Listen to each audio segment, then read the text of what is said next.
We are now 5 movies down, and interestingly, we are now 3 directors in. Apparently this one came, he saw, he made a dirty cop film, and then he checked the hell out. Also, don't mind this, I'm waxing my mustache. And yes, I'm being tested for PCOS next week. Anyway, so by the end of this installment, and especially with like the other 4, I am convinced, I am 100% convinced that this takes place in the same city as Joaquin Phoenix's Joker. This isn't your Dark Knight Gotham City, okay? This is the one where Batman is like some sort of, I think he's like a political official. He has a lot of money. He's not really doing anything, and this is where we're at. And I'm also trying to rack my brain as to why nobody is moving out of this city. Because not only do we run the risk of Jigsaw/John in his rehabilitation games, quote unquote, you've got corrupt political officials bribing drug dealers to bribe addicts to burn down buildings. Nobody is safe here. So as I was saying, this turns less into psycho homicider and more into dirty cop film now. Because like 3/4 of this movie just felt like one of those Liam Neeson flicks. You know, the direct-to-DVD ones where he's a cop or he's a spy and he has to save something but he has to go against his orders. The only thing I would say this one has going for it is that it went back to the group style we have to get out of here tests, like part 2, which I kind of enjoyed. I say enjoy, it's what you can enjoy as a Saw flick. I promise I don't mean it in that way.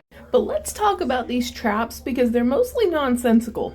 I'm going straight to this one because I couldn't find a picture of the one with like the electrical thingy jobbers.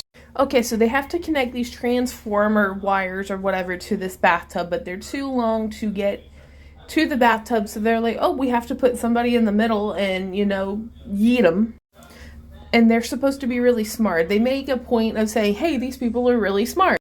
One of the girls had a long metal pipe this whole time, and I could be wrong. I'm not very good at science.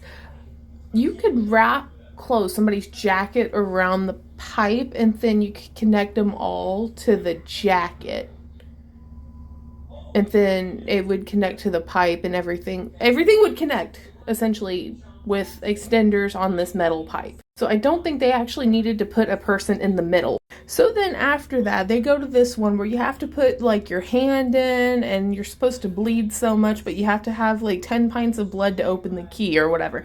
And I have questions. One, how is it measuring that you actually have 10 pints of blood? Is it going by weight? Because I can't think of how else you would be able to measure this. But if it's weight, couldn't you just drop some like pennies or some shit in there? You could spit, somebody could pee. And then if you absolutely have to put your hand in there, why did you choose to make it go all the way up your hand? I mean, could you have cut off a couple of fingers?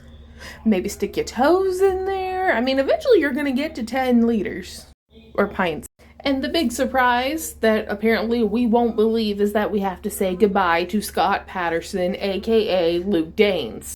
But the thing that upsets me most about this whole series is that this one came out after Gilmore Girls ended. So we are never going to get the conversation between Luke and Lorelai, who inevitably went to see this because she is Lorelai, she sees everything. We're never going to get that conversation where she tells Luke, do you find it creepy that the cop looks suspiciously like you? And Luke would be like, well, I'm not as dumb as that guy, okay? I would never walk into a room with a glass coffin. And I would never walk into a bad guy's lair without backup. This one's only getting 3 out of 10 because not only did it not have a fun song at the end credits, we somehow managed to progress in technology but recess in the CGI effects. We're talking about the Sci-Fi Channel levels. I think there's only 3 more to go. We're almost done. Hang in there.